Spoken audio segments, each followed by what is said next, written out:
নিজের স্কুলের প্রোগ্রামে প্রতীকী রূপে এভাবেই খালেদা জিয়ার মতো সেজেছিলেন কিশোরী আন্নুর জাহান তাহা। সেদিন অন্যান্য কিশোরীর মধ্যে কেউ এসেছিলেন শেখ হাসিনার সাজে, কেউ শিরিন শারমিন, কেউ বা বেগম রোকেয়ার প্রতীকী রূপ নিয়ে। কিন্তু তাদের মধ্যে খালেদা জিয়ার প্রতীকী সাজ নেয় তাহা ও তার পরিবারের উপর নেমে আসে অনাকাঙ্ক্ষিত এক স্রোত।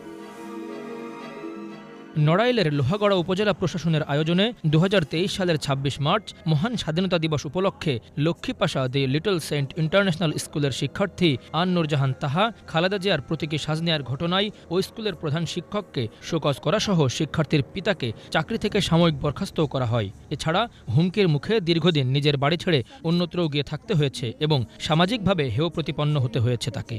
2023 সালের 26শে মার্চে স্বাধীনতা দিবসে আমি খালেদা জিয়া সেজেছিলাম। এই খালেদা জিয়া সাজার অপরাধে আমার স্কুলকে শোকেজ করা হয়েছিল।